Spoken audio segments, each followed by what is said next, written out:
Hello everyone. सदा चाहिँ आज पनि मेरो किचनमा आज पनि यो निगुरोको अचारको रेसिपी म देखाउन गइरहेको छु तपाईहरुलाई। अब यो निगुरोको अचार बनाउन खासमा चाहिँ अलिक डुकु भएको निगुरो हुनुपर्छ अचारको अलिक स्वादिलो बनाउनको लागि। अनि यसलाई यसरी सानो सानो पिसमा भाँचेर हामीले यसलाई अब आवश्यक अनुसार कति खाइन्छ त्यति आफ्नो स्केल अनुसार तयारी गरेर जम्मा गरेर एउटा भाँडामा भाँचेर राख्ने।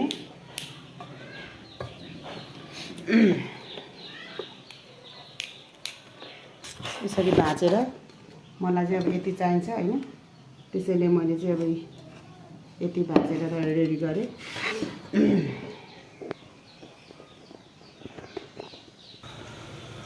त्यसपछि आवश्यकता अनुसार त्यो अलिकति आलु पनि यसमा एड गर्नुपर्छ। यसरी आलुलाई पखालेर मजाले यसलाई कुकरमा बसालेर यसरी कुकरमा 1 सिटी वा 2 सिटी लगाएर आलुलाई पनि तयार गर्न सकिन्छ। त्यसपछि हामीसँग अब अघि भएको निगुरोलाई हामीले सफा पानीमा पखालेर मजाले पखालेर तयारी गर्नु, किनकि अब यो जङ्गलमा भन्छ प्लिज अब सफा गरेर खानु होला। यसरी सफा गरेर मजाले यसलाई पखालेर यसरी तयार गर्न सकिन्छ।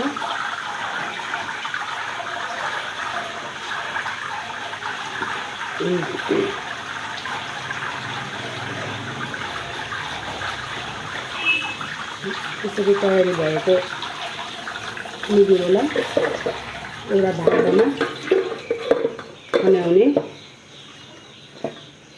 अलिकति थोरै पानी राखेर यसलाई पनि अलिकति उमालिदिने। यसलाई पनि थोरै उमाल्नुपर्छ हैन।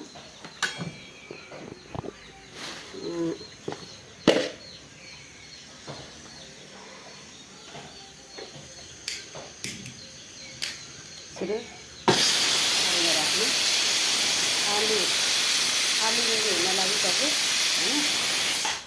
त्यसपछि यो बोइल भएको केही 5 मिनट जति बोइल गर्ने, 5 मिनट हैन 3 मिनट गरे पनि हुन्छ, हाफ बोइल हुनुपर्छ।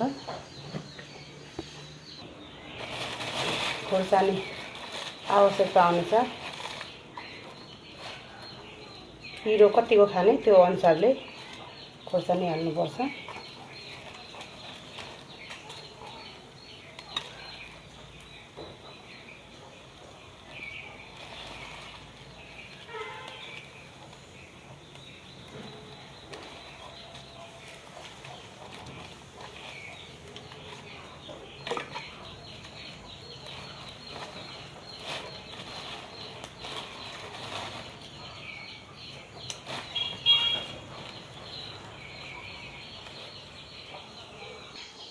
म चाहिँ पिरो अलिक बढी खाने भएकोले मैले चाहिँ मेरो अचारको लागि यति खोर्सानी तयारी गरेँ।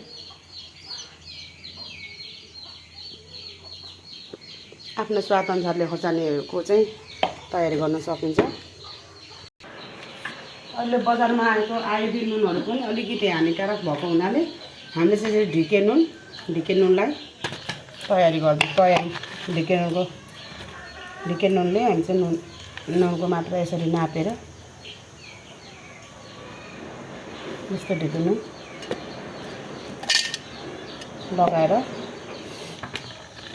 अचारमा नुन र खोर्सानी आलु लगभग हाम्रो आलुले हामीलाई यो भयो हैन। त्यसपछि यो आलुलाई साइड लगाएर थोरै तिलको छोप पनि हामी लगाउँछौँ अचारमा। तिल पनि आवश्यक अनुसार कति मनपर्छ त्यसरी लगाउनु होला।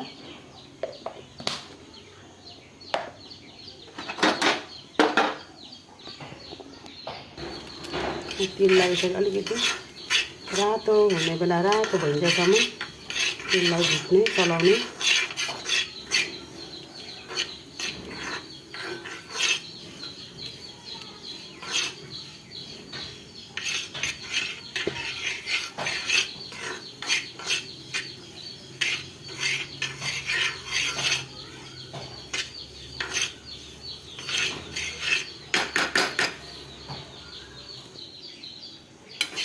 यतिको रातो भएपछि अब यो तेल पनि लगभग अचारको लागि तयारी भयो। निगुरो बोइल हुँदैछ। अब यो निगुरो बोइल हुँदै गर्दा मेरो पनि त्यति भान्सामा रहेको काम म पुरा गर्छु।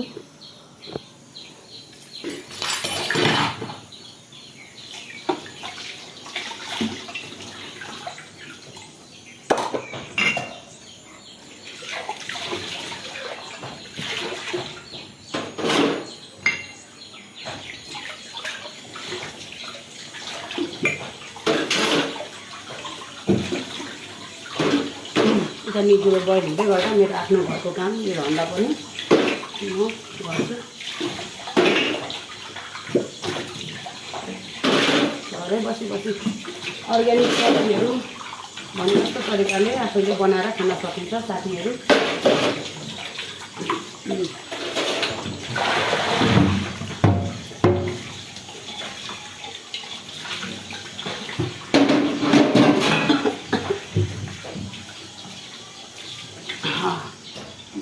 मेरो किचन पनि अलिक हल्का क्लिन भयो जस्तो छ। अब निगुरोको अचारमा कागती पनि लाउनुपर्छ, त्यसैले कागती टेस्ट अनुसारको कागती पनि मैले यति लिएको छु।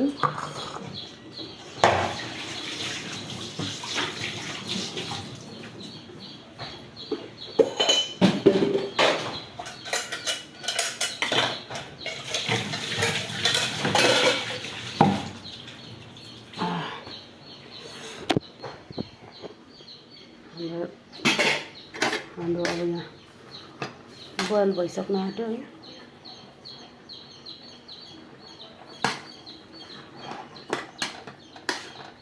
निगुरो पुरै धेरै पाक्नु हुँदैन, हल्का हाफ बोइल हुनुपर्छ।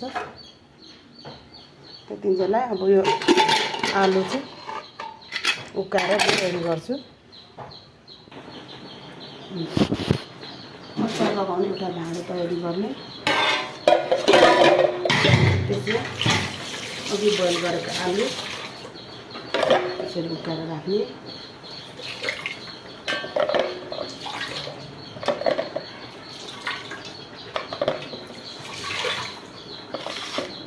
आलु उक्काएर रेडी गर्ने, यसको छिल्का फालेपछि भरे आलु निगुरोमा यो आलु एकजो भएपछि खान स्वादिष्ट हुन्छ।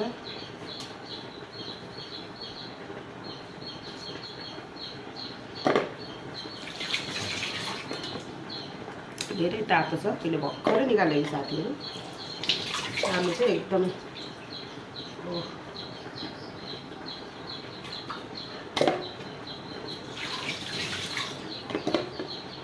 आलु पनि अब लगभग रेडी भइसक्यो। यति आलु लिएको छु मैले चाहिँ।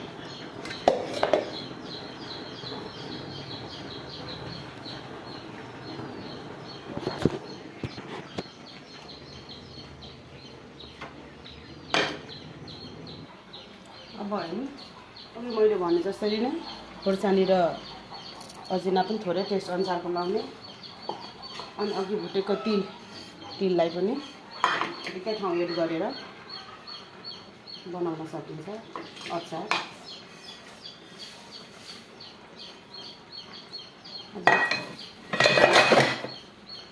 यसरी ग्राइन्डरमा लगाएर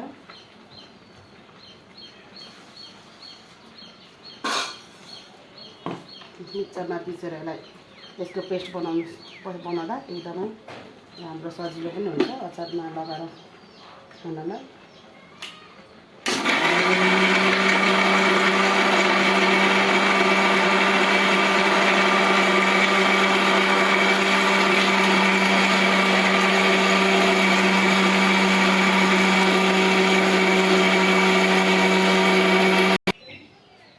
अब थोरै तेलमा मेथी झानेर हरियो खोर्सानीलाई लगाएर पुराएर पनि लाउन सकिन्छ। मैले चाहिँ तर यसमा खोर्सानी पुराइनँ, किनकि मलाई खोर्सानी मैले आफूलाई आवश्यक अनुसारको अघि रातो खोर्सानी लगाइसकेँ। त्यसैले बेसार अलिकति बेसार म पुऱ्याउँछु होइन तेलमा।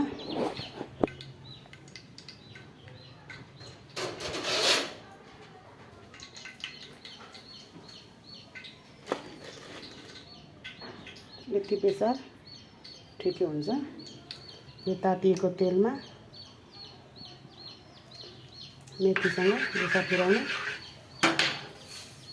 यसो गर्नाले बेसार काँचो नगर्नुहोस् भन्नाले यो पुऱ्याउने हो। हरियो खोर्सानी लगाइनँ मैले किनकि आवश्यक अनुसारको खोर्सानी मैले अघि नै लगाइसकेको छु।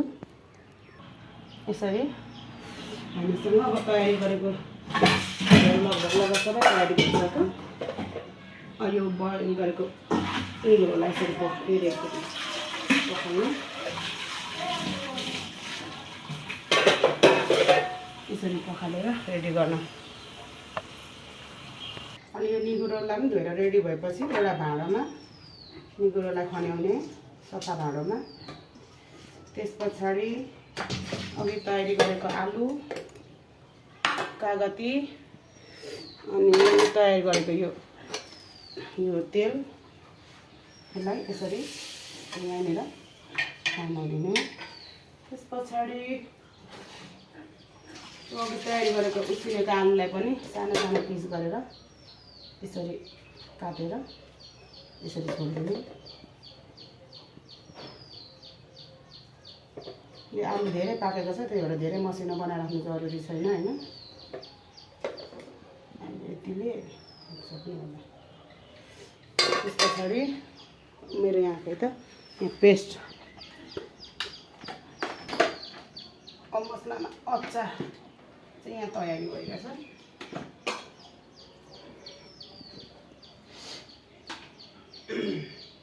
यसलाई अब यसरी यहाँ बनाउने। यसरी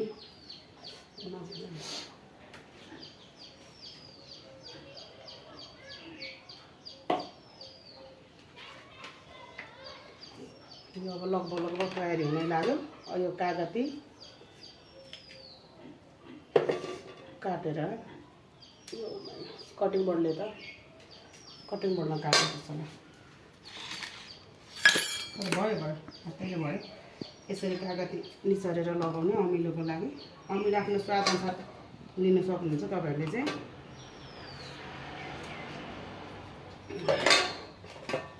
अब यसरी मिसेर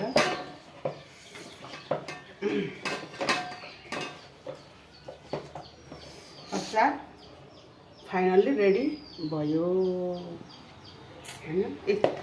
अनि चाखौँ त। अब चाख त थोरै ल भर्खर आएको बाहिरबाट ल चाख त कस्तो भएको छ? कस्तो छ? मिठो एकदम मिठो छ, स्पाइसी। ल अब म पनि चाख्छु अलिकति कस्तो हुन्छ त यो। म चाख्छु है अब त।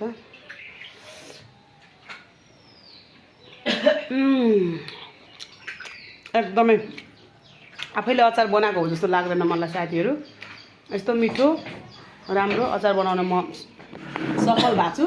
तपाईहरु पनि आफ्नो किचनमा सधैँ अर्ग्यानिक निगुरो ल्याएर अचार बनाएर खानु होला। यो तरिकाले बनाएर खान सकिन्छ।